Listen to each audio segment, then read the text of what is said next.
Sabi ni Lord kay Solomon, hingin mo kahit na anong ibibigay ko sa iyo.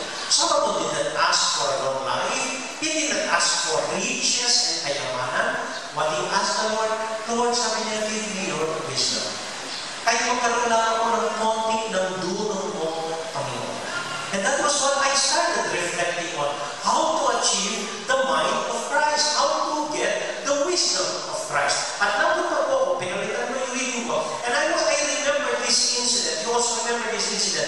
Minsan po may kinalagkan na babae sa harapan ng Panginoon na huli niya ng nakikipagrelasyon sa hindi niya asawa. At ayon sa batas ng mga Hudyo, ang babae na nahuli, hindi babatuhin, stoning hanggang mamatay.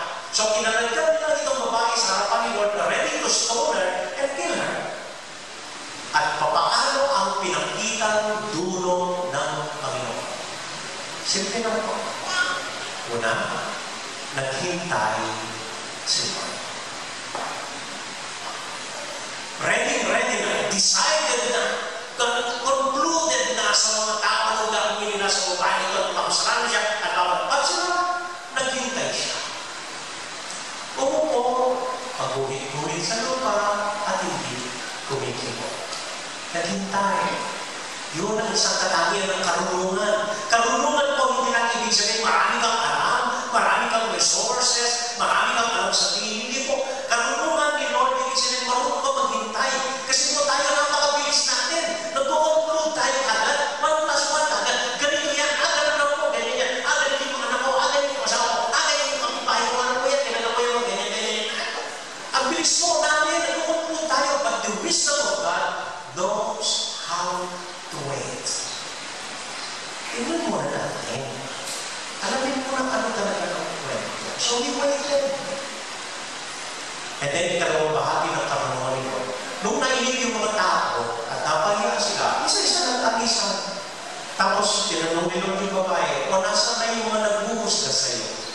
Tapos sagot ng babae, umalis na po silang lahat, Lord. At sabi ni Lord sa kanya, neither will I condemn. Isang karunungan na hindi naghuhusga. Hindi naghuhusga. Kahit sinasabi ng lahat ng mga kasalanan, kahit sinasabi ng lahat ng mali, kahit klaro na hindi tama ito, but kay Lord, no. Hindi siya naghuhusga kagad. Sabi ni Lord sa kanya, neither will I condemn you, but sin no more, ha? Huwag ka magkakasala. And with that, she forgave the Lord. Yun po ang karunungan nito. And that is what I know. Sabi ko, malayo pa ako na tayo sa ito. Mabilis pa rin ako. Mapag-judge pa rin ako. Please give me your wisdom. I ended the whole night praying, Lord, grant me your wisdom. Hindi lang po minsan nasabi ko ito sa inyo. Dahil po meron tayong article sa Imayo Pabalita, itanong sa bayo. Ang gawin po araw-araw, I get questions through text. Ano, kayo po mga Katoliko ay mali. Bakit kayo sumasamba sa mga ibahin?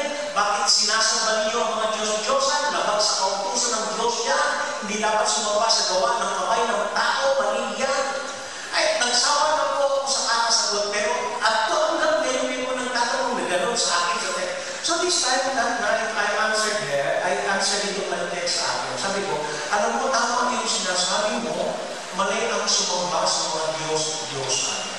Pero alam mo, tama rin yung sinabi ni Lord na huwag kang maghusga. Bakit sigurado ka na nagsumasamba kami ng mga imahe? Kung sa nagtataka, wala namang pinag-aaral ng mga ibang religion, hindi mainis sa akin at sa mga imahe natin. And then, parang tatahimik na, sumagot pa rin. Basta sabi niya, basta kami sa Ebanghelyo, sa Biblia. Ang Biblia ang sinusundan namin. Tapos sabi ko sa kanya, o sige, sa inyo na ang Biblia ninyo, kami sumusunod sa Diyos. Kung minsan yung Biblia nila at ang religion nila, ang Diyos-Diyosan nila. Again, hindi ko tayo nag-uusap. Minsan may kaibigan ako mag-asawa. Hindi sila nagkikipuan. So hindi kinakausap ni Mrs. itong si Mister. Napansin ko. So tinanong ko si Mrs. Hoy, sabi ko, bakit hindi mo kinakausap ang asawa mo? Ay, ako, tanongin niyo siya. Dapat alam niya bakit galit ako sa kanya.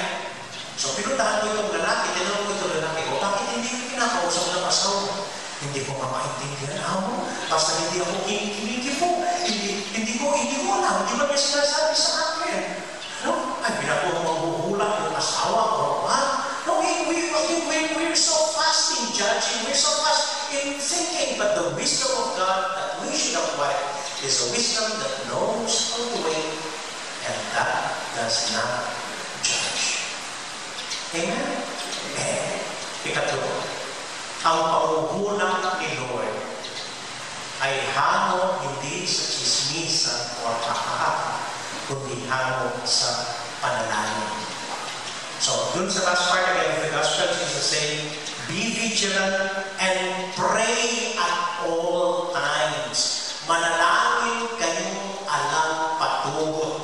Ano pong ibig sabihin ito? Walang tigil na panalangin, walang tigil na rosaryo, walang tigil na nobena, hindi na tayo aalis dito sa simbahan, oras-oras dapat niinisa tayo, at walang tigil ang pagdarasal natin. Kung ganun po ang pangunawa ninyo sa panalangin na walang tigil, ay naku, pati si Philip mag-iinis sa inyo at paaalis din tayo dito, dahil kailangan ninyo magsarap maglinis ng simbahan.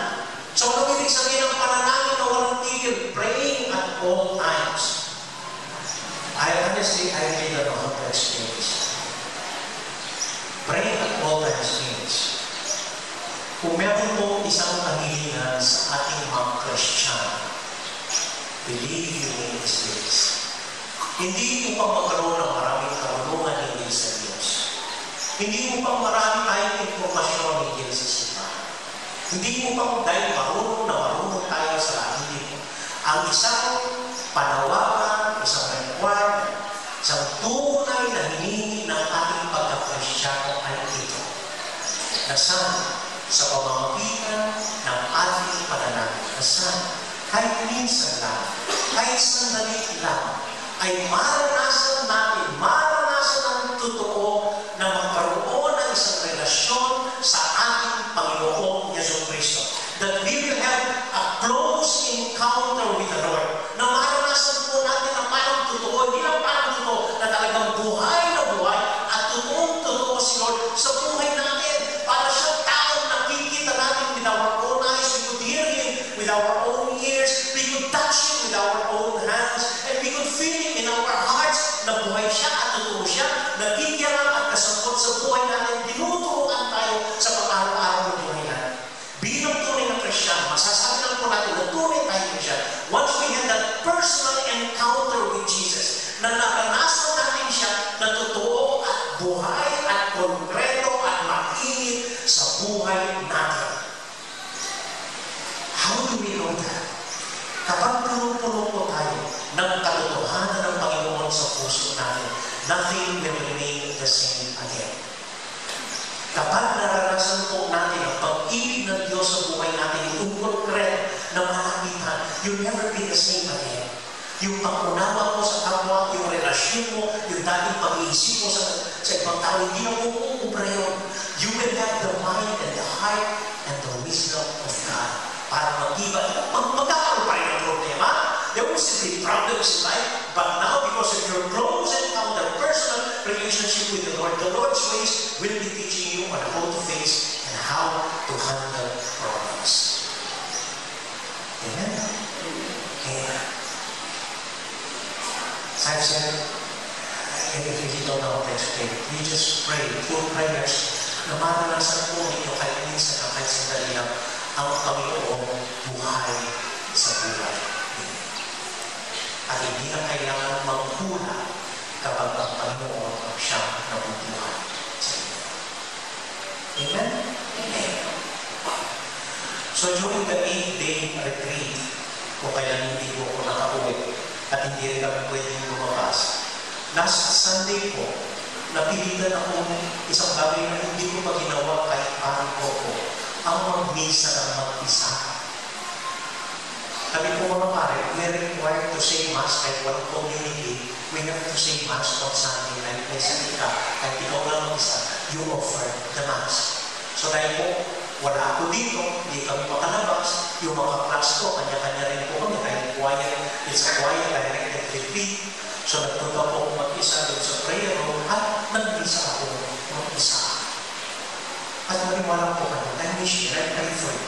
At kahit po ako mag-isa doon sa misa, Naganda pa rin ako ng pumilya na parang nandun kayo at kahit ako mag-isa, nagbigay pa rin ako ng pumilya at naiiyak ako doon sa pumilya ko kahit ako mag-isa.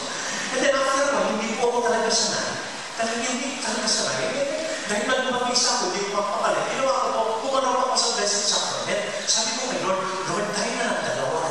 Dahil hindi ako sanay talaga mag-isa sa misa. So tayo na lang dalawa mag-misa. So nung hinarapan ko po ang Blessed Sacrament, hindi ko pwedeng sabihin, the Lord be with you, ay siya yun eh. So paano mo sasabihin the Lord be with you? So sabi ko na lang, ay, paano yun? The Lord is you. At sumagot si Lord, I know. Anyway, dahil nakakulog ko nga po, sabi ko, kailan mo mag-exercise? Kundi tataas yung sugar ko, nandun lang kami, nananalangin, nagbabasa, nagbabayo na, kumakain. So ang ginawa ko po, every afternoon, 4 o'clock, I will go to the building of the seminarians to San Jose. It's a 5-story building. And believe me, maniwala po kayo o hindi, pero maniwala kayo. Ang ginawa ko pong exercise, every 4 o'clock in the afternoon, I will go up the 5 floors of the seminary building. I will go down, and I will go up again. And I will go down, and go up again. That one afternoon on the last day of the retreat, I was able to count, I tried 100 floors. Ibig sabihin, 20 times I did the 5 floors up and down. And the night after that, I was really feeling very light and very pleasant. As a healthy mind and a healthy body. Then dahil nakano ko gutom, kumain na naman ang marami para ma-replenish yung sugar. Anyway, that night po I was reflecting. I remember there is a saying in English that says, a journey of 1,000 miles. I'm not sure if it is like a journey of 1,000 miles begins with one small step. A journey of 1,000 miles begins with one step. And that night, while reflecting and while making my journal, naisip ko, mali yun. Hindi tama yun. A journey of 1,000 miles, it does not begin with one step. A journey of 1,000 miles begins with one big heart. It begins with one big heart.